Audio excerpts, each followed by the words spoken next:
Hi, everyone. Welcome to this week's episode of the Hacking Real Estate Podcast. We're pausing to celebrate the knowledge and insights shared by our incredible guests. From emerging innovators to industry veterans, each guest has provided a unique perspective on the ever-evolving landscape of real estate. In this special compilation episode, we're revisiting the key takeaways from each distinguished guests. Whether you're just starting your real estate journey or seeking fresh insights, this episode is a distillation of the very best. So sit back, relax, and let's relive the highlights of the Hacking Real Estate Podcast, Season 2.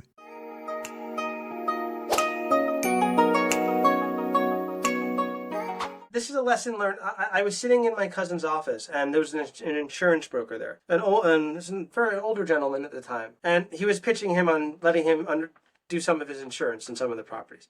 And I'm sitting there on my desk, a few feet away, listening in. And my cousin said a very important lesson there, which is don't just listen to what people say. Listen to what you think they mean. Which that means is everybody says one thing, and they most of the time, some of the time, hopefully mean what they say.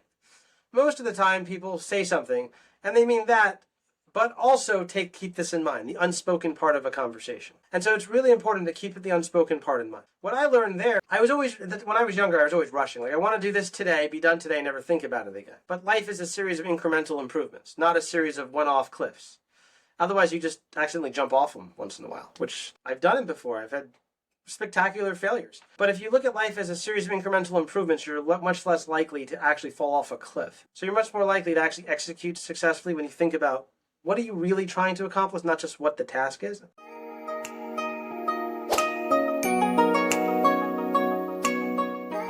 As you think about what we're doing at Housing Wire and where I'm like putting my money and time right now is how do I build out more data sources to pull into Housing Wire? How do we invest in user experience and product execution? So professionals all the way ranging from the mom and pop investor to the institutional, to the mortgage originator, to the real estate agent, that they can access that information that historically may have only been accessible to like true enterprise investors or enterprise level mortgage lenders, something that the corporate team would have, but like the feet on the street, like the loan originator, the agent, or the investor might not have access to. So we're trying to bring more transparency and data, and that takes investment. So we've done that on the active market real estate side. There's some industry data sources in terms of pricing and lender performance and brokerage performance that we're investing in right now that I think will help industry professionals better understand what their competitors are up to, but also understand like who they need to build partnerships or relationships with that will help create opportunities in specific marketplaces.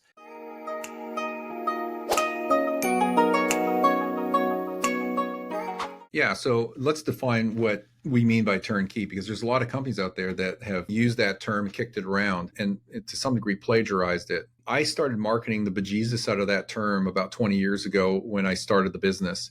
And all the marketing and advertising and promotion that I did all wrapped around this concept of turnkey investment real estate. And for us, it's not only the properties, which are turnkey investment properties, investment grade rental properties, but it's also the experience and the process and everything that we bring to the table, from the education to the contacts and whatnot. That, to me, I call that a turnkey real estate investing experience. So you can be an investor investing in turnkey real estate and have both the service and the product as turnkey. It's actually pretty amazing how many phrases we dominate now, to the point where Forbes, like you name it, Wall Street Journal, everybody's quoting us now. They'll take content from our blog and then reference it, saying, according to Norada Real Estate, this and that. But that takes time. It takes years. Like SEO is not a slow thing. It takes a lot of effort and a lot of quality content. And by quality content, it's got to be stuff that has value and people will want to read it or link back to it, like reference it. Because if they're not doing that, you're not getting the benefits of other people, giving you essentially a vote for, the content you have. So you do have to create a lot of content around those keyword phrases and derivatives of those keyword phrases.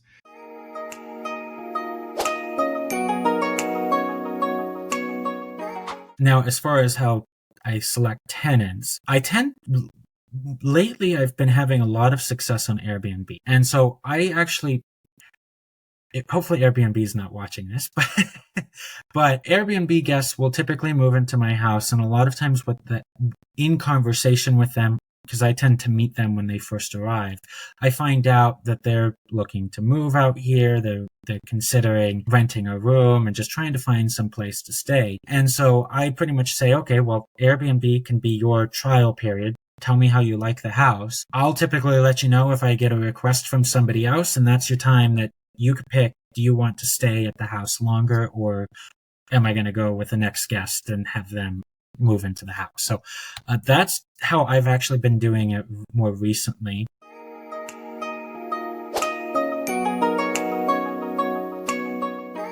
I think it's important for especially new investors, to get comfortable, right? And I don't mean getting comfortable because there's something called analysis paralysis, right? Where we start obsessing over these numbers and being perfect, right? There's no deal is going to be perfect. What you want, though, is that when you make an offer on a property, that you are confident going to bed that night thinking like this is the right property, right? And no agent, right? No one should be able to force you into those sort of situations where you're not comfortable. Again, sometimes it takes a couple of extra months to get there, but that's what your agent should be educating you on, listening to podcasts, right? Reading other people's stories, those sort of things to get comfortable to pull the trigger. And I always say, like, the goal of the first one is a first base hit, right? We're not looking for a home run on the first one. We want a nice, solid first base hit that's going to get you comfortable, get you experience, and make you confident moving forward. And then we can build off of that.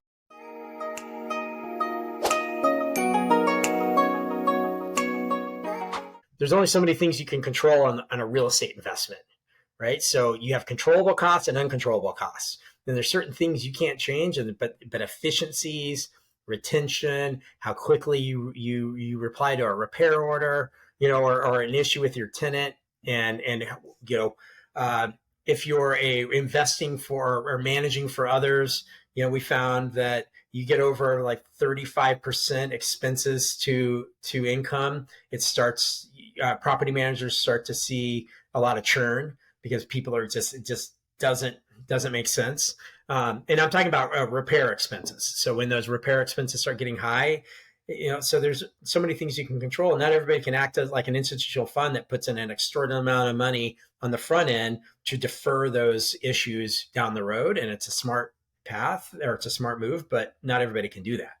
So you have to kind of start then looking at, okay, what is your, what I call a capital improvement plan? You should be looking at it for 5 years. What's your capital improvement plan? And so I'm taking a position also in True Home to help build up that platform and stay involved in the SFR space, but just taking a different position to where now I can advise for companies and get, I have a couple companies I'm advising for where I'm getting some advisor shares and doing some different things that opens me up to do what seemed like the scale is so much smaller than what I was used to doing, where we're buying hundreds of homes a month and hundreds of rehabs a month.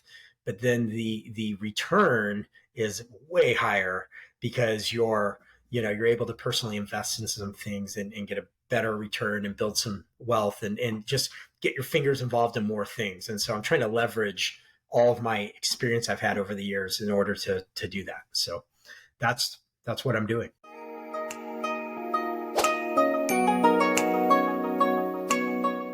I think it goes down to making informed decisions using data. Maybe 5-10 years ago, kind of picking a property on a map could have worked, but now with high competition and all the available resources that are out there, it's really important to use data-driven decisions. So whether you're using coffee closers, another sort of application, I think it's worthwhile, especially if you're putting thousands of dollars into an investment, to use some sort of tool, some sort of analysis to help you in that process. And alongside that, with making informed decisions, using systems and software like a Zebo in place.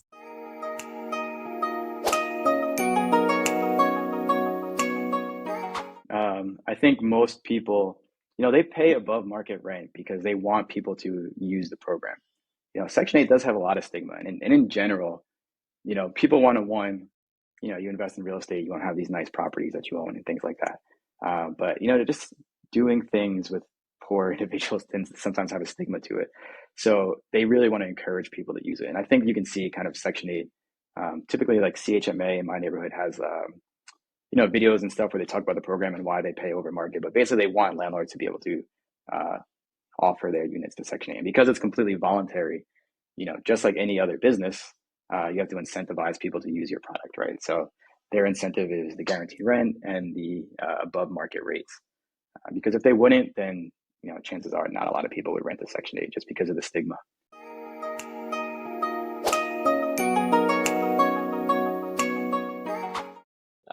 Hopefully it doesn't come as a shock to any of your listeners. If you're a real estate investor out there and you're listening, like you'd be surprised by anything that some of your tenants can do. But both from my own experiences and just as a somebody running an insurance company, there are a lot of people that are moving into your houses that are apartments, whatever they might be, your rental properties, that have no idea and have never used a fire extinguisher a day in their life, right? And so their immediate reaction is to run out the door instead of grabbing the fire extinguisher that's like 2 feet away from them, next to the stove, underneath the sink, pull the pin, spray it on the fire, right? Like take care of the fire.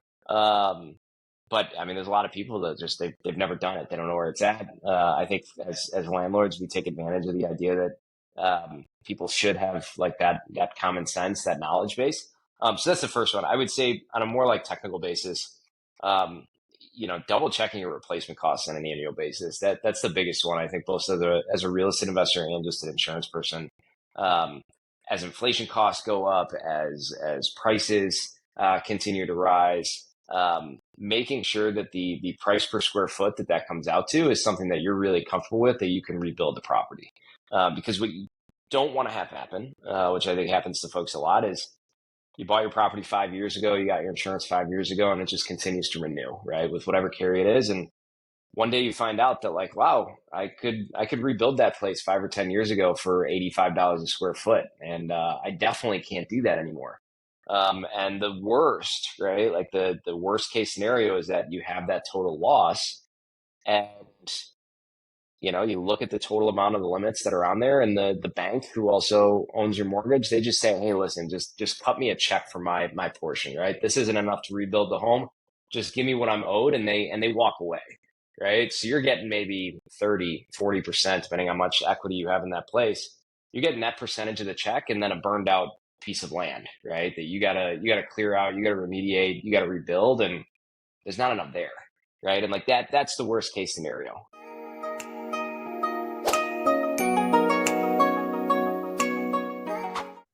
Yeah, it was a huge lesson learned for me. I really learned about the power of the pivot. It just so happened that property allowed us to pivot and still be profitable, right, with Airbnb. But not every property is like that. And I tell people all the time, when you're analyzing a deal, you cannot just buy a property and say, oh, I'm going to make $5,000 a month on Airbnb, because it may be true, but what happens if Airbnb is no longer an option because the city that you live in is now cracking down on Airbnb, or because you got some bad reviews and now you can't get bookings? You need to make sure the property is also going to be profitable on Section 8 as a midterm rental, as a long-term rental, student housing. If the rental property cannot be profitable in at least 3 different ways, I'm not buying it. And that's just me personally.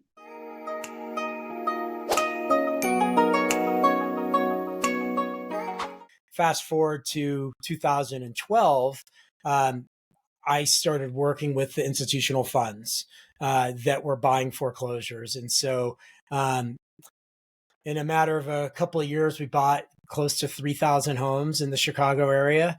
Most all of them were homes out of foreclosure. So we're buying directly from banks and created bank relationships. And at the same time, as we were buying these homes for these institutional funds, we were learning the institutional underwriting, and they would turn away 80% of the homes, and some of them were really good. So then we started pushing those out to small investors and created we kind of had these hot sheets that would go out. And this is back, we were doing everything in Google Docs. And we would put these hot sheets out. We'd have small investors come to us, and, they would want to buy the home. They need somebody to rehab it. They would need somebody to then manage it, find a tenant, and then also manage the home. So we kind of created this portfolio while we were also doing the institutional business. And it was really just learning how to underwrite and learning the markets and the micro markets. And really, I mean, we're focused on Chicago. We did a lot of things in some other cities, but Chicago was the main city that we focused on.